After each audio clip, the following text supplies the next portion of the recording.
ready? Got open man. DJ Moore. End zone. Touchdown. Touchdown Bears. I am Jeff Joniak. Blitz is on. Down he goes. Oscar. What was it like playing for Coach Ditka? I don't want to answer any questions like that. Pressure coming. He's in big trouble. Down he goes. Montez Sweat. And etc. Now, Bears Etc. brought to you by Geico, with the voices of the Bears, Jeff Joniak and Tom Thayer. Well, we're at the stage of the season where the Bears are now headlining an NFC showdown. Heard it here with my own ears, canvassing Washington, D.C. radio this week in advance of Sunday's matchup in Landover, Maryland, against the Commanders. With Super Bowl winning Bears guard Tom Thayer, I'm Jeff Joniak, episode 105 of the Bears Etc. podcast, brought to you by Geico. We'll get into the X's and O's later, but Tom and I talked about what we wanted this podcast to be outside of football, ergo the Bears, etc., and we had this one in mind. The undisputed king of comedy joins us, one the New York Times calls the hottest comic in America. On tour right now with a schedule packed tight, so we welcome the very funny and entertaining comedian and actor, we got to throw that in there, Arlington Heights native, Rolling Meadows High School product, and Bears fan Sebastian Maniscalco. Did I do okay in the open? Unbelievable how much information you pack in a small amount of time. It's quite incredible. Really, really nice to be here. Thank you for sharing your audience with me. Always love talking Chicago sports and everything Chicago. So great to be coming back to the United Center for a couple of shows. Yeah. And I'm going to have my family there, my friends. It's always a joy coming back with who wants tickets, who's my cousin now, and all that good stuff. Yeah, it's a home game for you. It'll be a home game. November 8th and 9th at United Center. I looked on there to see if I could get a couple tickets, and man, it is going to be tough sledding. Tough sledding, and as it should. You're selling out everywhere. Yeah, listen, I'm not selling out in Winnipeg, Canada, I'll tell you that much. But yeah, the Philadelphias, the Chicagos, the New Yorks, all those are pretty sold out. And don't worry, we'll get you a couple tickets if you need it, Rob. Let me throw this in there real quick, by the way, because I know you're a Rolling Meadows product. I'm a proud Hershey Husky. I had one baseball game at Rolling Meadows that I choose to forget, a grounder through the legs. I never forgot that one. So yeah. A little mid-suburban North love before we head to Joliet and Tommy. Very, very, very familiar with Hershey. We played them in soccer. I was a soccer guy. I had a beautiful mullet in 1989 running down the right wing. We played football, but it was not organized. It was kind of just out in the yard, football games. My parents were a little, I don't want you getting into football, getting your head knocked off. So I went the other route. I went the soccer route, but I'm a big Bears fan and huge 85 Bears fan. And it was part of my upbringing. I mean, watching the Chicago Bears in 85 and then subsequently watching them throughout. I mean, listen, it's hard to watch at times. I mean, Tom, I don't know how you feel about like today's football player. Are they as tough as it was in your day, or is it by each generation just get weaker and weaker? You know, our upbringing is through Mike Ditka, and everything that Mike Ditka was challenged with as a player by his coaches that we are expected to live. He was as a coach because he did it as a player. So, you know, you kind of have that kind of respect. And, you know, I'm sure that you got some memories of Ditka thinking as a young guy, go, man, what would it be to be having him as your head coach?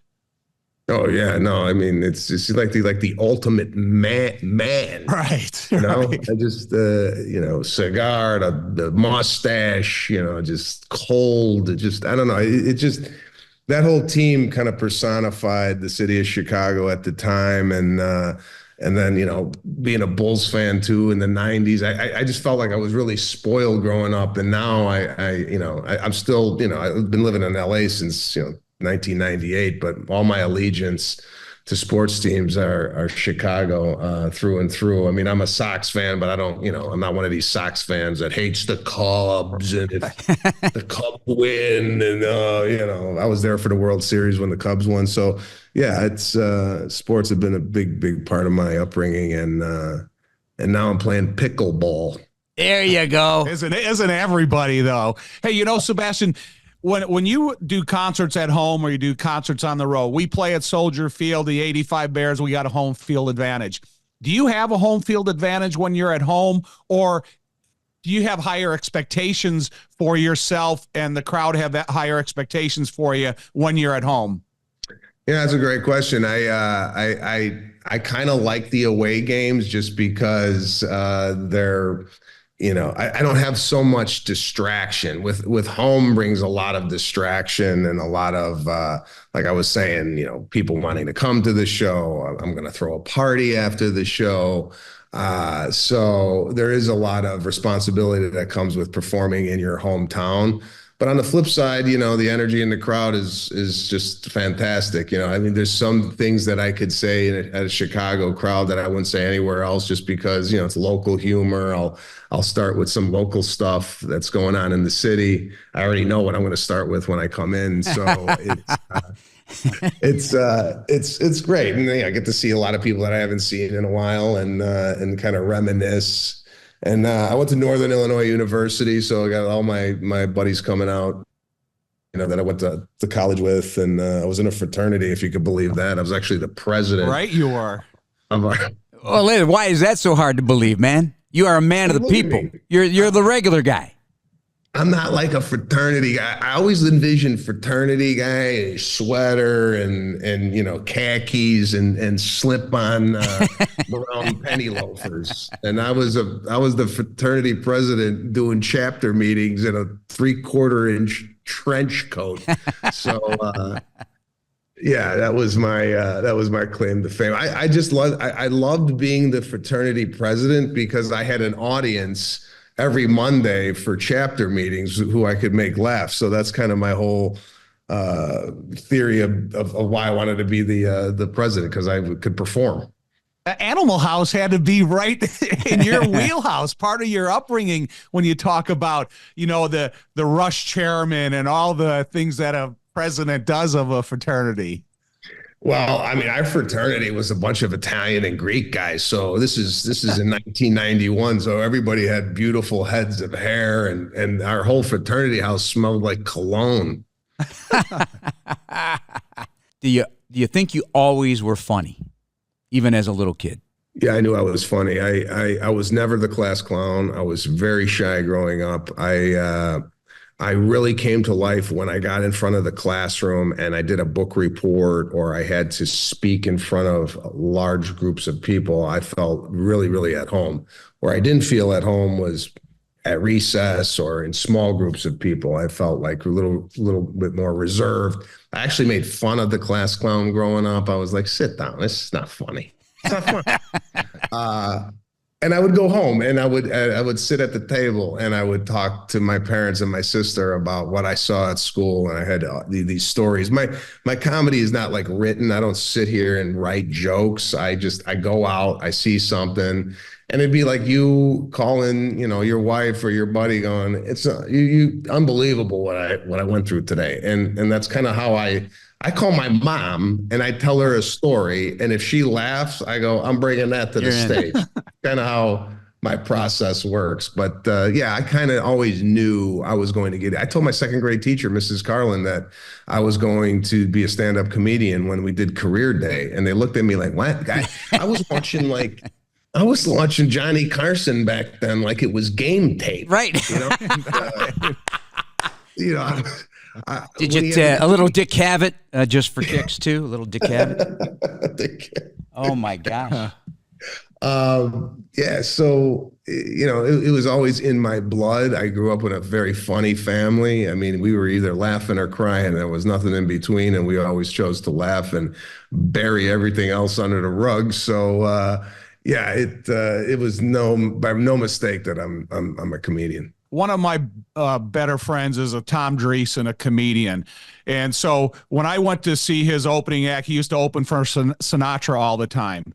And so I watched his act from the audience. And then after, I got to go out to dinner with Sinatra and have a great time with him. But my question to you, did you ever open for anybody and did you have limitations, or was it, hey, Sebastian, you go out there with your act and sell this crowd, so when I come out there, they're ready to go? Before we get into that, you went out to dinner with Sinatra? Yeah.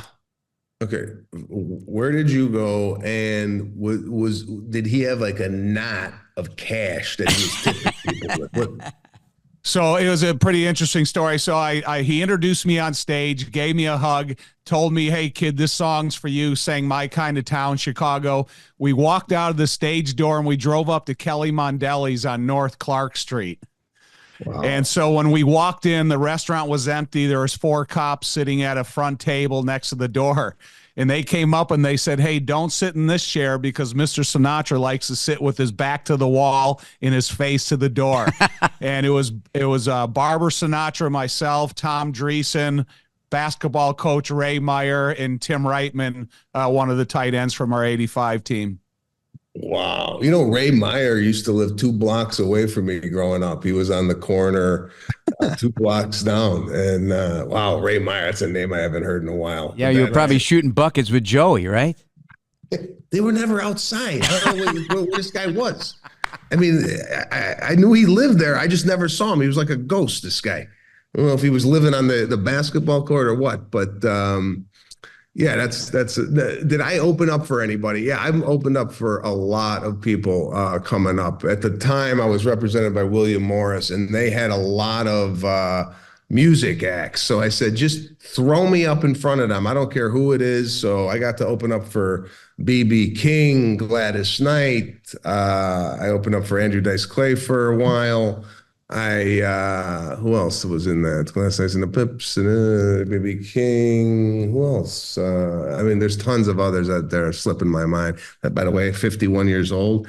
The memory, I don't know if this is happening with you guys, but I can't even like remember like actors from a movie. I go, what's that guy's name that was in that movie? It used to be on the top of my head. Now I draw a blank. It's getting bad, guys. I don't know if you're dealing with that. 100%. I can see the face. I know the man or woman. Or after a game, I memorize all these numbers and I watch tape to see body types so I could call it instantly. And I swear to God, when the game is over, if you quiz me on the numbers, I already forgot them. It's like the memory just flushes immediately, and I just can't call it. In addition to our good friends at Geico, we also have good friends at Miller Lite. Tastes like Miller time. Go to MillerLite.com/BearsPod to find delivery options near you. Celebrate responsibly. Miller Brewing Company, Milwaukee, Wisconsin, 96 calories and 3.2 carbs per 12 ounces with Sebastian Maniscalco. So he opened the door, and you did as well with Sinatra.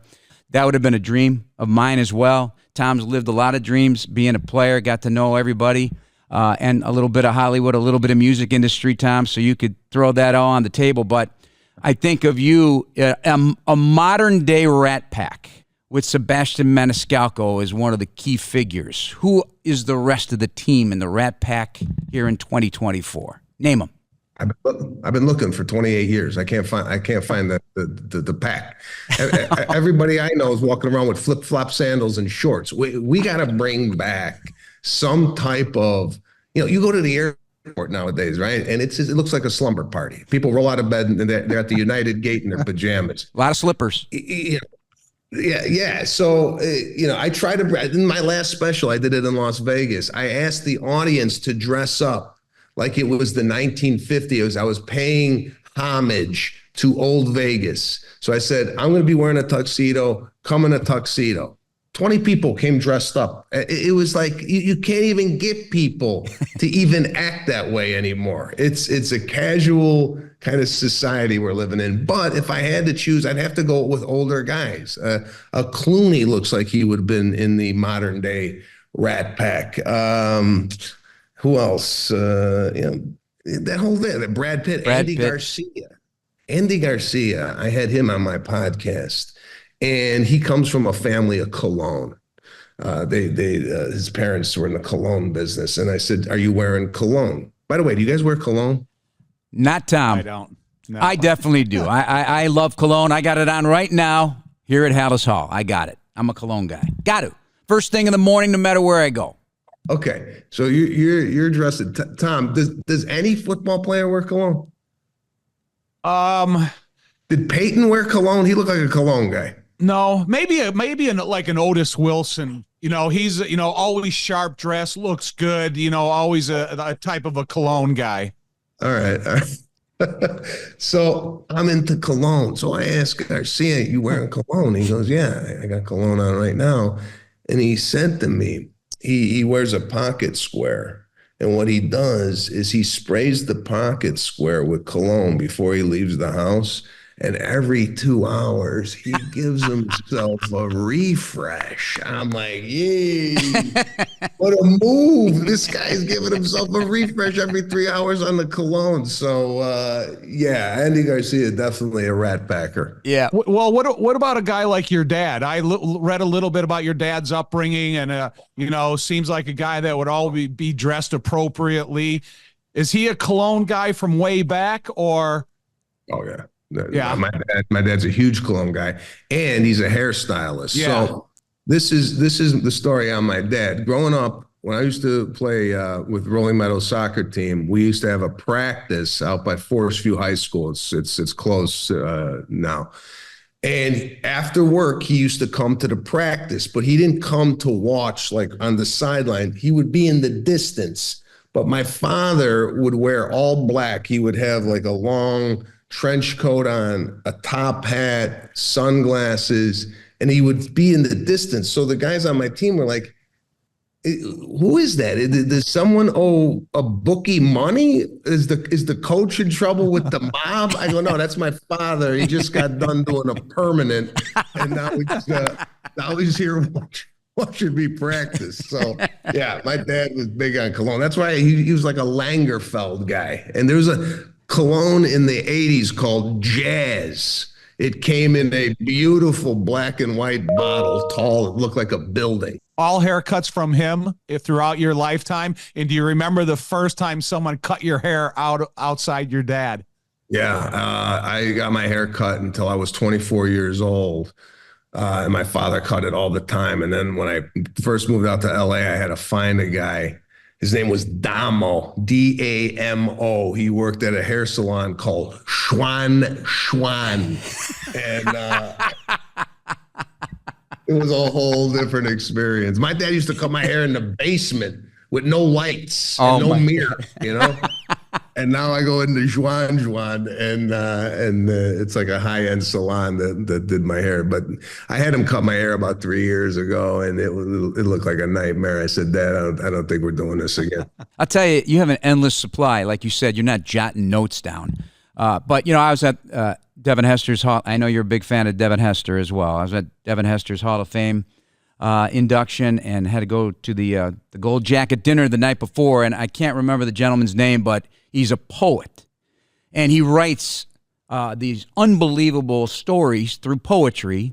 It's rap poetry, and there's no script. I'm looking around for a teleprompter, anything. There's no way this guy is pulling this off 15 minutes at a time for 8 different Hall of Famers and telling their life story. It's amazing. You got to check this out somehow. It wasn't recorded, unfortunately, but he also showed up at the Super Bowl and did a little something for those guys. Anyway, so is this all off the top of your head? As you're on stage, you're ripping this stuff off for an hour? Because much respect for anybody who's able to do that. I mean, I know knowledge is power. You got to know your stuff, but to way you have to deliver it on cue and deliver the line, the punchline, and all that, that's great talent that not everybody has. Well, I appreciate that. It's just repetition. It's like anything else. It's muscle memory. And the trick with stand-up comedy is every time you go out there, you have to act and behave. Like this is the first time you're telling this story. Because if it's not, the audience can see right through it. You got to commit. You got to be authentic about it. And sometimes it's different. I mean, it's an act. It's in my head. There's going to be times where I deviate and maybe start talking about stuff that I wanted to talk about, and it just kind of comes out, and you don't really know where it's going to go. Which sometimes I love those moments because I'm not thinking. I'm in the moment. I'm just there. A lot of the times it's just, okay, we're going to move from this joke to this joke to this joke. Sometimes I dive into the audience. sometimes audience, what a lot of people might not know is when you're doing crowd work, sometimes you do it, and as you're doing it, you're trying to figure out where you're going to go with the next joke, because it's almost like I would equate it to a boxer on the ropes, maybe trying to get his breath and just taking a couple shots, figure out maybe, to get his breath back and his game plan. But that's sometimes what I do with crowd work. So yeah, there's a lot of nuance to stand-up comedy that people might not be aware of just because, you go up, you listen, and then, you go home. But there's a lot of like idiosyncrasies about stand-up that people don't know about. Do you have any pre-show superstitions or routines that you go through? For me, I was not a superstitious guy, but I like to be the locker room super early. What about your routine? My routine is I screwed up and I started doing a routine after I went on Jimmy Fallon. I had a bunch of people backstage. I had my wife, I had my mother-in-law, I had my mom, I had my agents, my managers, I had everybody backstage, and I was doing a 4.5-minute set.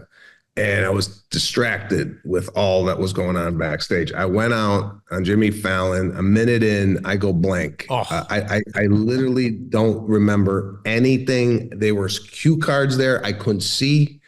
And I looked at the band. The band looked at me like, what do you want us to do? And then I was going to turn back to Jimmy and ask him if I could come out again. It's all pre-taped.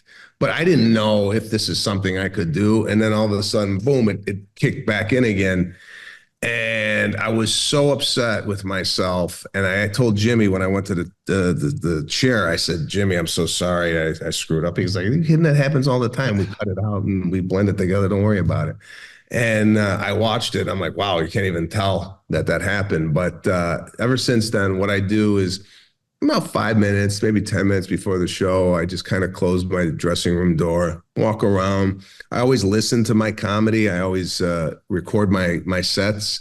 So I'm always listening to older sets to see if there's any other material that I want to maybe do tonight. So I kind of concentrate on that. And then I'm coming out on a Vespa now. That's how I make my entrance to the arena. So I get on my Vespa and I just know one of these days I'm going to plow into somebody with this damn Vespa. And then we're off to the races. Oh, my gosh. Good news. Chicago United Airlines is getting brand new planes with all the bells and whistles like Bluetooth connectivity, screens at every seat, and room for everyone's roller bag. United, proud to fly the Chicago Bears, and you too. Well, Tommy and I have been doing the games for 28 years together, so this man's been a part of the Bears family for almost 4 decades. I'm pushing 3 decades, so we've had a lot of experience. What's your memorable experience being at a Bears game? I'm assuming you've been to a Bears game. And by the way, after your show, the Bears play the New England Patriots on Sunday the 10th. You should be at Soldier Field, my friend. I'm invited to that game. However, I have to go to Ohio that night to perform. So I'm trying to figure out how I can make that work. And I haven't been to a Bears game since 1981. My father took me. You're like 5. 8. My father took me. We sat in the end zone. This is old Soldier Field, and it was freezing. And I haven't been back since. But yeah, I know. I gotta get out to a game. And things are popping here now. Things are popping. Is the city feeling that the Bears have a shot for the playoffs here? Playoffs and for the next 10 years. This is not something a one and done type of feeling amongst the Bears fans, Sebastian. This is something that, this something with Caleb Williams could happen for the next 10 years. And I think that's kind of the appeal of this team right now and the growth potential. Okay. Well, listen, do you think they're going to keep when Caleb Williams comes up for a contract renewal? Do you think the Bears are going to cough up the cash to keep this guy? Because generally speaking, I mean, I don't know if you could speak to this, but generally speaking, are the Bears kind of tight with the cash? Kevin Warren, the new president that it's aboard, he knows the importance of making sure that you sign your homebred talent.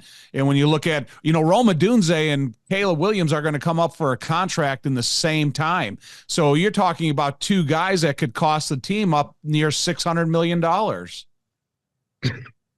That's a lot of kids. I know. A lot more. I mean, just think it probably doubled or tripled the roster size in 1981, the last time he went there in salary totality of the whole team. Oh my, yeah, that's true. Also, not just your onstage work as a comic, but I don't know how you have time for all this. This is what happens when you make it.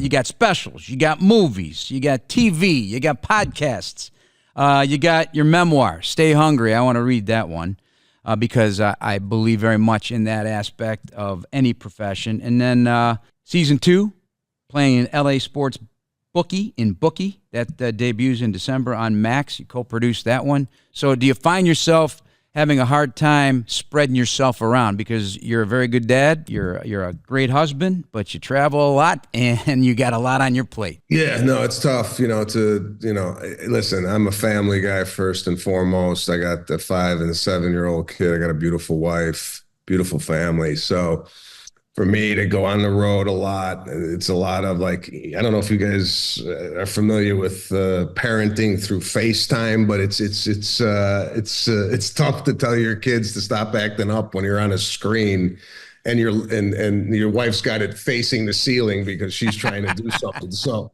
yeah, listen, I'm 51 years old. The whole thing about balancing work and life is I don't want to look back when the kids are out of the house going, what the hell was I in Winnipeg, Canada for doing stand-up while my daughter was in a recital or my son was at a soccer game. So I'm very, very, kind of conscious of not taking on a lot, although at times it does get a lot of, it's hectic. Right now it's hectic. It's one of these, I look at my wife and go, what am I doing?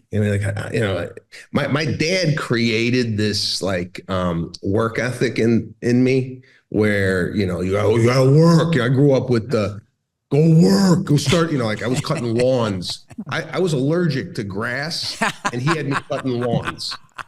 So, and even now at 79, my father's looking at me going, what are you nuts? Go home, relax. I go, what are you talking about? You're the one that told me to go work. He goes, yeah, but not like this. So yeah, I try to carve out some time, and it's been I've been doing a pretty good job with it. I'm kind of proud of how we kind of set it up with. If I come home for a week, we took the kids to a little 4 or 5 day vacation to Mexico. We just shot down to Mexico just to relax and get away. I never used to do that. I used to be kind of keep it coming. Because, with again, growing up the way I grew up, there's no positive thinking here, guys. I don't know if you guys ever felt in your career that you were going to not be the guy, or tomorrow I'm not going to have a job, I always think, yeah, it's going great. We're selling out 2 United Centers now, but the next time I come to Chicago, am I going to be at Zany's on Wells in front of 4 people? So yeah, it's a nightmare to live in my head. So your upbringing, because there's a lot of funny things that kind of are familiar with my upbringing with my mom and dad and the way that life was back then. When you think about life with your kids, do you get comedy from your own family now that you got back in the day of someone ringing the doorbell or a mom? We got company. We got company. Cut out the cake, all that kind of stuff. Do you get comedy from your own family? Well, yeah, different generation, growing these kids up the way they're growing up now, totally different than when, I'll give you an example. I don't know when my kids became food critics, but growing up, every Friday night, my mother used to make liver. Oh, I hate God. Me too. Right? Liver and onions. Yeah. Smelled it walking from school in 2nd grade. I know it. I never can eat it ever again. They made you eat it, the liver and onions. That's it. And if you didn't eat the liver and onions, you didn't get another meal. It's you eat that or that's it. Now, today, I feel like I'm running a restaurant in my own house. They're like, no, I don't like, there's pepper on it. Eat it. My wife is a little bit more lenient with this, and I'm more of the disciplinarian. I lay down the hammer. But my wife, is 10 years younger, different generation. She grew up kind of with means. I grew up middle class. She grew up wealthy. So there's definitely a dynamic here that's, we don't see eye to eye on some of these things in regards to like giving the kids a little, like, let's make it tough, Outside of the Chicagoland area, do you ever have to explain Jardinaire to any of your friends that you meet outside of our Chicago world?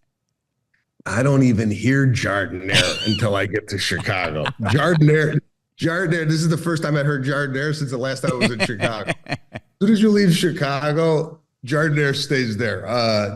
It's hard to even explain it to people. Right. And beef, a beef sandwich. I talk about beef sandwiches, like, what's that? Hey, what's that? It's beef, So yeah, there's a lot of things that are very specific to Chicago that a lot of people just don't understand. But I mean, I can't wait to get back there and start knocking down some Portillos and beef sandwiches and pizza and the whole deal. All right. Lastly, if you wanted to have a Sinatra-like dinner with 3 Chicago sports icons that you valued back in the day, growing up or modern day, I know I'm springing it on you. Let's see what you got. Who would they be? Gotta go Michael Jordan. All right. Yep. God. Man, I'd invite Ditka. Well, you asked me. Right. Thank you. I was trying to help you out. That's right. Harry Carey. Never met the man. Seems like he'd be a ball at a dinner, right? Right, 100%. And then I go Carlton Fisk. These are good. Like it. These are good. Love it. These are good. We could have stories about all those if we had more time. Sebastian, thank you so much. It Ain't Right tour, and we talk about it all the time. A lot of things ain't right. A lot of things ain't right. You could have an endless amount of shows. I believe now 33 in 27 cities. You're in Canada right now. I think I saw a clip how emotional you were about Madison Square Garden selling that thing out 5 nights in a row. That's quite something, and I'm sure deep down in your heart, you're moved by it too. All this success. It was a great week, and I appreciate you guys having me on, sharing your audience with me, and can't wait to get to Chicago and have a little Jardinaire. We'll be looking If you forward got to time it. for a Bears game, look us up and And come a game, up and yeah. hang up in our booth. Thank You you. got it. Take care. Hey, thank you so much. We really Thank you, appreciate it. Sebastian. You got it, guys. Good Take luck care. with everything. Well, Tom, that was a treat. Thank you again to Sebastian Maniscalco. A funny man. Funny man. I love the Chicago ties all over the place. Speaks our language, Tommy. He speaks our language. Right. And I think if you speak to him for the first time, you kind of become familiar immediately of where he's from, because he's got that character voice of a Chicagoan that, is a reflection of his upbringing, and just a super nice, super funny guy. One of the things that I really respect about performers, okay, and not just athletes. I'm talking about, like your friend Eddie Vedder. When you can get up there and play music and make people happy for a few hours, dancing around, just enjoying themselves, that's powerful being on stage, right? And we shared one concert when he was at Chicago Theater where he just played the ukulele. Yeah. And it sounded like a whole band. And it was just a great show. And then you get an entertainer like, and I'm going to call him an entertainer. He's not just a comedian. He's a very active comedian. He's moving around. He's very, very, very entertaining on stage. And then his other things that he does, the power of comedy, how it makes people just feel good and laugh at things that are just every day. And I think he's really figured that out, man. It's a wheelhouse for him. Yeah. One question I would have liked to ask him that I didn't is, he's an actor and he does animated voices. What is more challenging, and what do you have more fun with as a comedian? Do you have fun with the seriousness of acting and the character, or do you have fun behind the scenes as an animated voice that maybe you can ad lib a punchline in there, or some of the terminology that you're asked to use, and super talented. Yep. Honestly, that's one thing I always wanted to do once I got Me in, too. is to do animation. Well, maybe someday we will. That is our, and a goal set for us in the future of doing an animated football. It would be fantastic. Yeah. Honestly, I would cherish that moment. I wonder, the caricature of me would be hilarious in and of itself. Or maybe it wouldn't be you. Maybe you'd play a fish, or Right, a man. monkey, Exactly. or That's true. That's true. Yeah. I wonder if the personality of us can transcend all types of creatures. But anyway, that was a lot of fun, and I knew it would be. And you could really, literally spend hours with that guy for sure. But not to the topic of the X's and O's we promised at the top of the show, because the Bears have a big game against the Washington Commanders to kick off Week 8, 3:25 the kickoff. That time moved for the matchup of 1 versus 2. 1 Caleb Williams against 2 Jaden Daniels. That is in some question at the moment.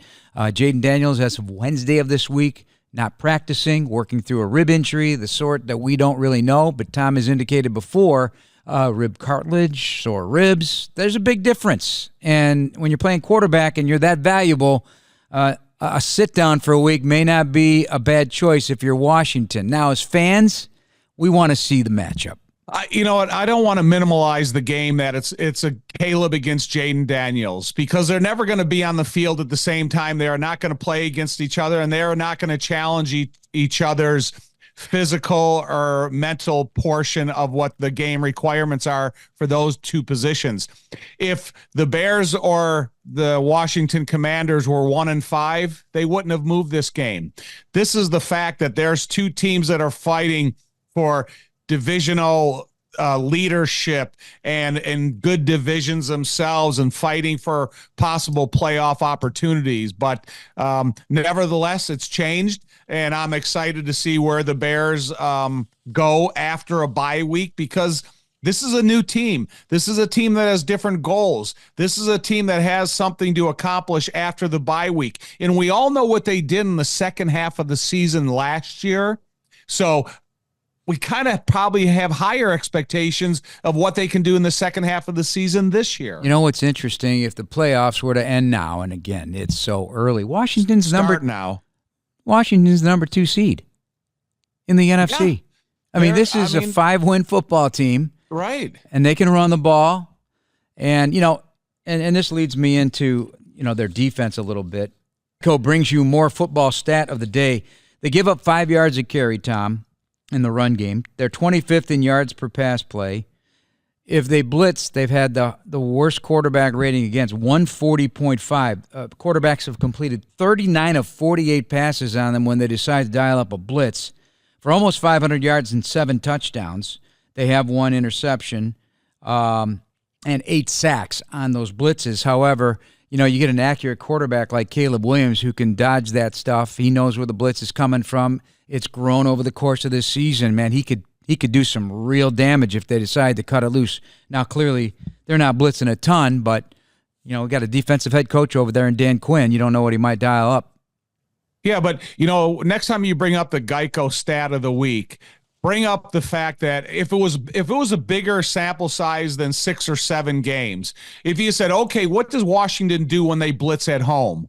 Or what does Washington do when they blitz on the road? Because when you have the type of supportive crowd that Washington will put in that stadium, especially now when they're all excited about where this quarterback position is going, it's more difficult, and you're more likely to blitz at home than you are on the road. And what's the production of the opponent when they get blitzed in Washington? What's your opinion on Marcus Mariota? Should he start? A 10-year vet. You and I were talking about it on the way into Hallis Hall this day, and you kind of forget he's that kind of veteran. He's bounced around, obviously, but what's his mobility factor? What's his mobility threat, Tom? That's what it is. His mobility is a threat, especially when you're only asked to hold down the fort for 1 or 2 games. And so if Marcus Mariota does play, I have equal as concern for his running ability as I do Jaden Daniels. Maybe they're timed differently in the 40, but when you're a desperate quarterback that's put in a situation that you need to come away with a win, so when that 3rd and 6 is makeable through the eyes of a quarterback, then it's challenging to the defense. If there's a 3rd and anything less than 4 yards, you always have to throw the mobile quarterback into the mix of a possibility of being a runner. So it does keep my concern elevated. Bears fans, Steinhoffel is a proud partner of the Chicago Bears. This Bears season, Steinhoffel is partnering with Special Spaces Illinois to create dream bedrooms for children battling cancer. For every false start caused by the Bears defense during a home game, Steinhoffel donates $1,000 to Special Spaces Illinois. Shop in-store and online at steinhoffels.com. News on the injury front for the Bears. Let's look at this because as of Wednesday, we got to emphasize as of Wednesday, Jaquan Brisker and Kyler Gordon not practicing. While the 21-day window to return started for Jacob Martin in London, and now deep into that, we got Larry Borum, the veteran tackle, guard, and then Travis Homer. That 21-day window opened up. So that's veterans that can help, certainly in many different ways. Where do you look at the injury situation heading into Week 8? Hey, listen, the top 2 names that you mentioned are my biggest concern with Jaquan Brisker and Kyler Gordon, because both of those guys, and the word you always use there, deployability, makes offenses really unbalanced, and you have to always understand where they're lining up, because sometimes they can line up in a position that they're not committed for according to where they're lined up. And so that gives them a little bit more freedom when the Bears want to blitz. So I need to see Brisker and Kyler Gordon back in the lineup. I know you didn't mention Tyreek Stevenson, so hopefully he's ready to go. Yeah, and Scott Daly returning as well. So the long snapper issue. He's got to be healthy, though. Yeah. I mean, Scott Daly, when he went and snapped the punt and injured his knee, then left the game, and Cole came in and snapped, I don't want you to force yourself back into action if you're not ready to go for the whole game. So I know that all Bears personnel will make an educated decision about that. All right, Tom, you made a great point about the 1 versus 2 is irrelevant in the big picture of Caleb and Jaden Daniels. It's Bears Commanders, and that is exactly how the quarterback's looking at it. I'm also impressed with the development, not only is being shown in the point production, which the Bears have done a great job with 95 points from offense in the last 3 games. Their success on 3rd down, just 1 turnover overall, is that they actually collaborated as player coaches and figured out what was going wrong in Houston and Indianapolis. 2 games, and he hasn't thrown an interception since those games, but the offense in general. Here's Caleb on how they went about it this week at the podium up at Hallis Hall. We had multiple meetings where we would sit down and talk about things that's working for us, things that I like, things that I don't like, things that I talked about before, like staying in the flow of whatever the case may be. If we're running the ball for 5 yards, 4.5 a pop, just keep handing the ball off. Obviously mix in, but stay in the flow of that and things like that. So it was the meetings that we had, the sit down talks that we had. And I think, those moments that we had, helped us progress, and we got to keep going. Why do you sense those were so productive? I think the people that we have in this building, one, whether it's the coaches, and their ability to understand and understand us as players and things like that, and then listen to us and adapt, and also us as players stepping up, leading. We also had things that we need to get better at practice-wise, execution, and things like that through walkthroughs and actually in practice. So, there's a lot to get better at, and everybody, so far has done a good job, and we got to keep getting better. When you were at SC last year, what did you learn from Cliff Kingsbury in the year you were together? And then when you're at home this offseason and you see that the Bears are interviewing you, what's going through your head when you hear that?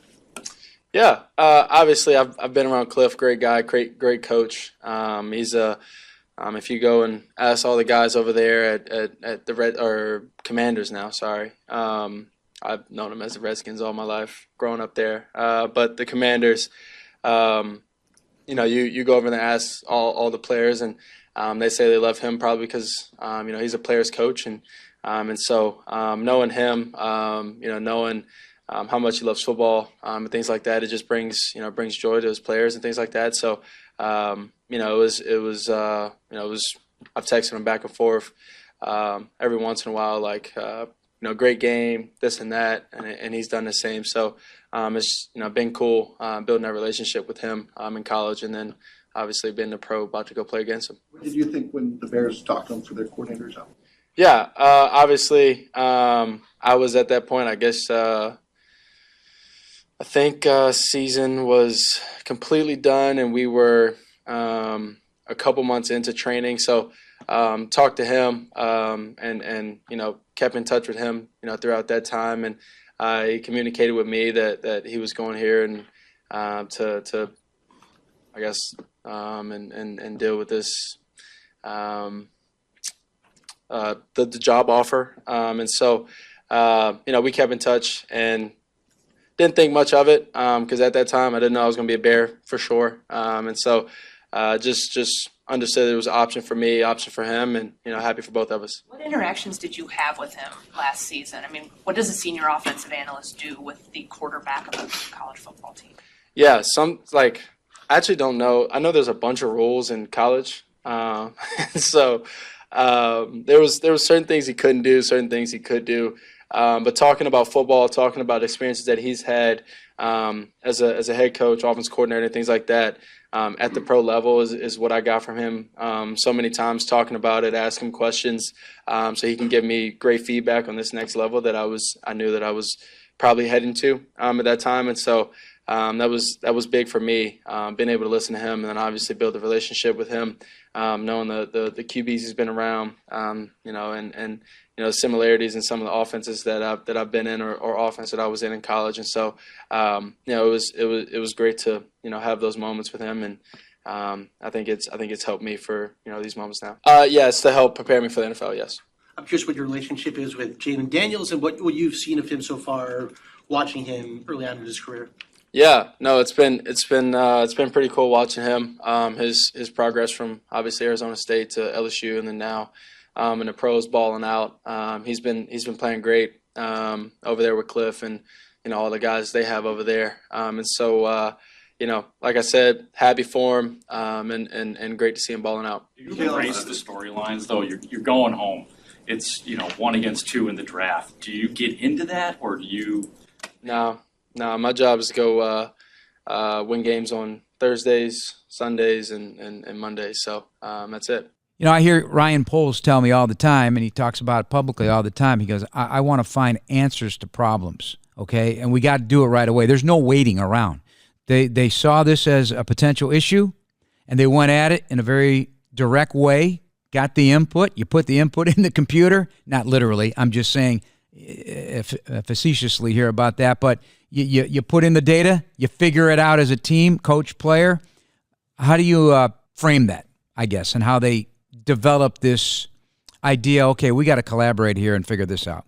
Well, I like the fact that they involve Caleb Williams in the collaboration of conversation about the offense along with Shane Waldron and the rest of the value of experience they have and the other veterans they have with the Bears. This is my concern, and it will always be a concern.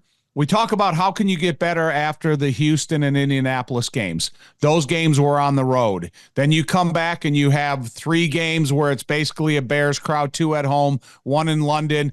Caleb is in charge of the commands at the line of scrimmage because of the stadium silence. Now he's getting ready to go back to a hostile environment. And I'm sorry I don't want to be a Debbie Downer or anything like that. It's just the reality of offensive line play is so affected by the commands at the line of scrimmage by the quarterback or any subtle changes the offensive line has to make. So if I go back and I go to Washington and I see this efficiently run offense and all down and distances, listen, man, I'm going to be the first one high-fiving you in the booth because that's what I need to see. So I know I've said it repeatedly, but that is my biggest concern going into the environments of the next 2 weeks. DJ Moore, going back to his area from the college days, Philadelphia born and raised, but a Maryland Terrapin and then a former Carolina Panther who tore it up last year. I believe it was week 6 in that stadium with a 230-yard effort, 3 touchdowns. Should have been 4. They say he stepped out of bounds. He disagrees with that, as you do. And so, more so, that illustrates his capability. There's no ceiling on DJ Moore production. He's an outstanding route runner, one of the best. He's got the elite ability to separate and then after the catch, accelerate and explode, and boom, he's gone in a whisper. And just getting on the same page with the quarterback, not everybody's going to do it in the manner or the time frame that you wish for as a player or as a fan or as an analyst. And some of that was addressed with DJ at the podium about his relationship with quarterback Caleb Williams. I don't know. We just playing football. His struggles came Houston and Indy, as you've seen. We all seen, and he's bounced back and been on a roll since. So I think hopefully he got that out the way. We just go stay on this roll. He threw 2 picks in each of those games, and he hasn't thrown one since. Is that a function of him being more disciplined, of the offense just being better? What do you credit that toward? Him growing, and then everybody else around him just being on the details and being where we need to be so that that doesn't happen. DJ, when you guys came out of Indy and there was a week full of trying to find answers for the offense and conversations being had, what do you think was accomplished in that stretch that has allowed you guys then to be productive since then? Probably walkthroughs and practice. Like walkthroughs done got real detailed. If you ain't out there doing the right thing, it will be seen, and we're going to redo it. And that's what really has been the difference right now. Who took charge of that, of making sure that those were more detailed? The whole offense. Starting with the top-down leadership, Shane, our coaches, and then it just trickled down to everybody else. Is there any part of you that going into this Washington game, you go, I can top 230 and 3 times? Oh, no. It's nothing that's saying that right now, but I'll tell you later on in the week if it do. Man, a few words, but you feel his answers, right? That's the best way I could describe DJ Moore. Yeah, listen, DJ has never disappointed me, and they talk about when they show him on the sidelines when the offense is having some difficulty. He says the expressions are the same when they're having success. And that's one thing I love about DJ Moore because, he's a developing quarterback's best friend. He's not a type of guy that's going to have this diva-type attitude on the sideline that now the quarterback has to think about his teammates, think about the coaches, and think about his individual performance. He's the type of guy that really allows that quarterback to grow quickly. And I think with the help of DJ Moore, we've seen Caleb Williams do exactly that. And again, my appreciation grows for DJ Moore every time I see him talk. Blue Cross and Blue Shield of Illinois right here at home, driving access toward healthier communities through it all. And we're brought to you by PNC, official bank of the Bears. Real quick, I know you focused on Keenan Allen and getting more targets a week ago, and hopefully that's just the beginning. But you've also, when you and I have just chatted, Rome Odunze also to feed that beast as well, or get him involved at least, because the more you add, the more trouble a defense is going to have to figure it out.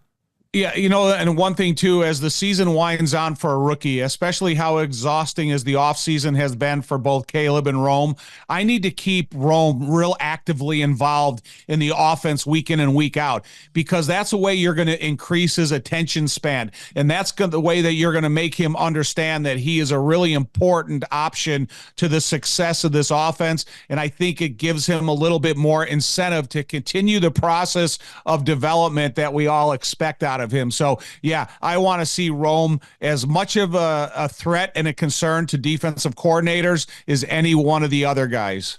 All right, Tom, about ready to go. Bears and Commanders. You can hear it at 325 on ESPN 1000 of the Bears Radio Network. It's going to be a fun trip, I believe. It's going to be a great fan base over there. They've got something to cheer about. Finally, after a lot of down years, new ownership, new GM, new head coach, new quarterback. And the Bears coming in hot. 3-game winning streak, and a quarterback who is headed home, and I know there's inherent issues with that, right? We talked about it with Sebastian Maniscalco just moments ago about when you go home, everybody wants something, and that's why Matt Eberflus sat down with his young quarterback early in the week and said, listen, keep your circle small. And you can't get everybody everything they want. You can't see everybody you want. It's just the way it is. This is a business trip. Well, for me, my advice to you, the broadcaster, the voice of the Chicago Bears, don't sit up there and complain about the angle of the broadcast booth and how much you hate it. And then the listeners are going to have a little patience because if something isn't instantly said, you need time to take everything into account. When you're in that broadcasting booth, it's from the angle of the end zone, and you have no perfect view. Yeah, and for you as well. I mean, as an analyst, how does that impact where you follow the football and how you go about your job? I never really asked you that. Right.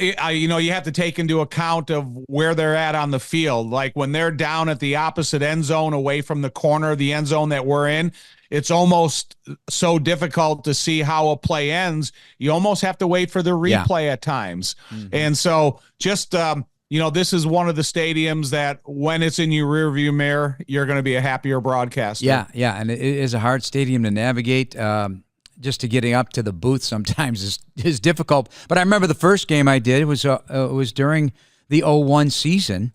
Autry Denson, the former Notre Damer, was back to receive a kick, and he returned the kick, and he fumbled the ball. I had no idea where that ball was, and you have to wait until it gets marked. You don't know if you're covered. And so that began a very challenge. I did that game literally on my knees because I couldn't see the ribbon scoreboard standing up, so you can't see down in distance. That was the game Urlacher caught the fake field goal. I think it was Brad Maynard. Yeah. Yeah. But it's different. It's difficult for Doug Coletti, our great statistician, for you as a play-by-play, and it's less than a perfect angle. But I'm just giving you forewarning before we go there. Don't lose your mind before we get there. I won't. I'll be excited. This feels like a playoff game to me. Now they all are going to be. The Bears are 4-2 on a 3-game ride, and they are going to feel there's going to be an intensity to all of these games coming up, Tom. Every single one. Because of every team in the division. It's not because of the Bears. It's because you're already in that race with all 3 other teams in your division. Mm-hmm. Bears fan, Steinhoffel is a proud partner of the Chicago Bears. This Bears season, Steinhoffel is partnering with Special Spaces Illinois to create dream bedrooms for children battling cancer. For every false start caused by the Bears defense during a home game, Steinhoffel donates $1,000 to Special Spaces Illinois. Shop in-store and online at steinhoffels.com. Thanks again to our very special guest, the one and only Sebastian Maniscalco. Huge fan, super talented individual, gracious for his time because he's quite busy on a long tour. It Ain't Right is the name of the tour. He'll be at United Center on November 8th and 9th, the weekend the Bears play the New England Patriots in their next home game and the first since before we left for London. So it's been a while. It's going to be a fun little stretch here with the Bears, starting with the Washington Commanders. That's it for us. For Tom, I'm Jeff. Please subscribe now on the Chicago Bears official app, Apple, Spotify, YouTube, or wherever you get your podcasts. Thanks for listening, everybody. Hope you enjoyed it. Bear down.